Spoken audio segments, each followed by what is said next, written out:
Hello, I'd like to speak about the development of a human being going from being mind identified to descending and sinking into the heart, and the evolutionary journey of further development into becoming a sensing being.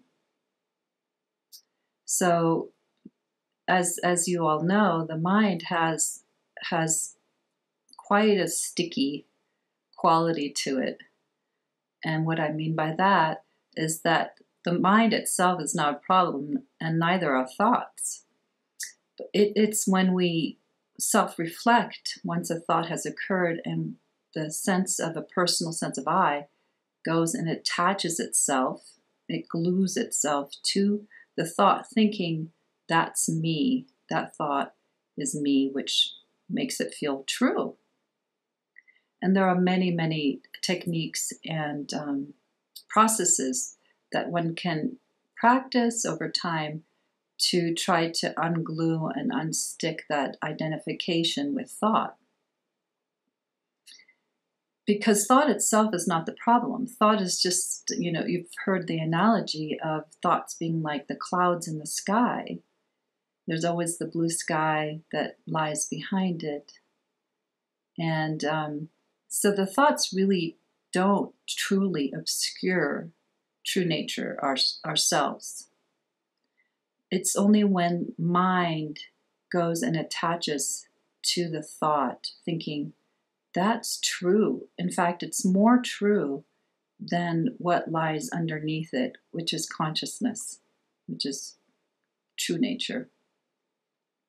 So over time, the more that we start to pay attention to this mechanism of how this secondary mechanism, first there's a thought, and then the secondary mechanism kicks in of that's mine, the sense of me, this belief that there's actually a center to consciousness has that kind of effect where it goes and attaches to things, thinking that's me, that's mine.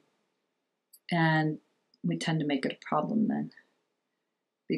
But thoughts are random, and there are personal conditioning that helps create thought, and there's also the collective consciousness that exists. And we're receiving input and information all the time from everything around us. That's not personal at all. In fact, the feeling of being personal is what helps create the suffering, even when it's coming from our own past conditioning, the thoughts. Fear-based thoughts that come out of trauma. When we go out into the world and we have some fear or self-consciousness, these thoughts can come up. Or just thinking throughout the day. There's a way to be able to live with thoughts, to be with thoughts, just like we can be with when we look up at the sky, at the clouds, and there goes another one, and look at that interesting shape. But it doesn't mean anything in terms of what I am. It's just what it is. It's just a cloud. And there's the blue sky peeking out from time to time, or completely, or not at all for a while, depending on where you live. But the clouds are just the clouds, and that's the same thing with thoughts. So this kind of like unsticking, this ungluing between thought and self starts to occur the more that we pay attention and the more that we remain curious about it. It starts to become less sticky. And another aspect of the development of the human, of us as a human being, is our emotional nature, is becoming wise and intelligent in regards to our emotional nature. And we haven't been taught in school or usually by our parents, by culture, because most of humanity is relatively unconscious in regards to how they feel. And I had to go through my own journey and still would do. I still learn about becoming more and more intelligent in regards to feelings as they arise. And what I mean by that is, in general, not turning away from feelings as they come up. That's the intelligence that we haven't been taught. And so when the mind starts to sink down into the body, we start to feel more. We start to become more in tune with what it is we're actually feeling and what's going on. So at first there's this learning curve of navigating what we're feeling, where does it reside in the body, and learning how not to move or turn away, and have some trust grow that actually this is the way that we can actually heal and remain present to our experience, to being here now. What is going on right now within you? What are you feeling? See, feeling is a doorway to true nature. It's because it puts us back to now and takes us out of imagination. And that's why feeling is closer to truth than thought. And so there comes this time when we start to trust feeling more and more, and we let go of interpretation of feeling. It's kind of this like journey of learning how to feel, allow feelings to be what they are, tune into them. Oh, there's some fear. Where is it located? Is it located in the belly? Is there a tightening in the throat or in the heart? And it's an act of self-love and self-care to let ourselves journey there and go there and rest there as long as it needs to. It has an intelligence to it. The body is an intelligent system, and it has a time of unwinding. For instance, grief. If you have a grief or lifetime of grief, once we give permission to that grief or the fear or the contraction or resentment or whatever it is to be there, it's kind of like this little seed that's been planted, whether we go there or not, and it's helping run the show behind the background in an unconscious way. But once we put our attention on it and give it the self-care that it needs, it's kind of like watering the seed, and it can start to grow and have its time of movement, of development, and also its cycle of letting go. And try it out for yourself. I mean, it's amazing. It's kind of like an alchemical miracle what happens when we let feelings be as they are and let them be there as long as they need to be, and not rush the process. Because it could take a good while. It could be in the background while you move on with other things in your life, and still the seed has been germinated and it's doing its thing in a wise way. You don't have to make it happen. So we move away over time from interpreting feeling. Oh, I'm feeling sad, and I'm feeling scared, and it's because of this and that. That's still kind of journeying up into the head, and there's nothing wrong with that.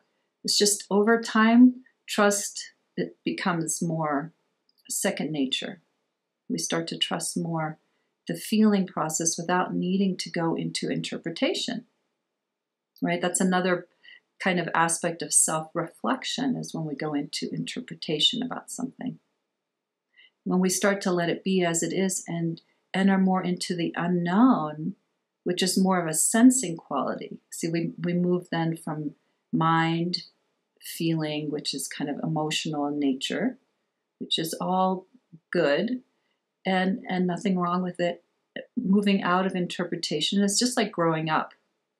We learn, and then over time we trust, and we move more into just becoming more sensing, a sensing being, which has dropped interpretation. And then it's just like, even if the mind says sadness is here, it's not going and reaching for something. Why? If something comes, fine. It's not like, oh, there's a right way and a wrong way to do any of this. But just try it out for yourself and see. It's just over time, the natural intelligence of pure experiencing emerges. We are pure experiencing. And as the center of self falls away and has less of a need to keep self-reflecting on itself, that's what really ego is, the sense of center. It reflects on itself in order to say, I'm still here. There's still a me here. There's still a center. And as that grasp lets go over time, there's no need to have a center be there. And there's just this trust that emerges that everything is operating just fine without the need to keep reflecting on self. So that center can fall away, and it does. That's the natural evolution for every human being. The center, self-center is born, and then it over time it lets go and opens up to where there's actually, it's seen that there's no center to self. There's an emptiness that lies right in the center of all experience. And then experience can be what it is, which is just the experience. So rather than having an experiencer that's self-reflecting on the experience, the subject-object kind of relationship, we become just pure experiencing. The movement of pure experiencing is the natural evolution that we're all heading towards. And it's really a graceful thing. Sometimes it can be a little scary, but the transition usually is done in a graceful way. Sometimes there's some little blips and little free falls that can make one feel rather scared that there's no center to self when that really kind of dawns. It can either feel really liberating or sometimes kind of scary, but that's just part of the learning curve of how this works. And then we just become one like we are actually already, one with nature. Nature is just a sensing being, and so is Mother Earth. Just this Earth is a sensing being. I mean, I don't know for sure, but I think that it's the mind that does the self-reflection, and which creates all the problems, all the suffering, the sense of self, the sense of center that we think that we are. And as that hold relaxes, which is what we call awakening, enlightenment, but these are all just words for something that is really just actually a very natural thing, evolutionarily, for any human being and as a collective. And then there's just this sense of separation. It melts, it fades away, it thins out. And this intimacy with experience here, experience with all of life, that veil of separation dissolves. And pure operation takes place. It's just the personal will falls away from the body. And as if it really ever really made anything happen, it just kind of just got in the way. So doing happens, experiencing is what we are. And just wanted to speak about that. Wishing you well.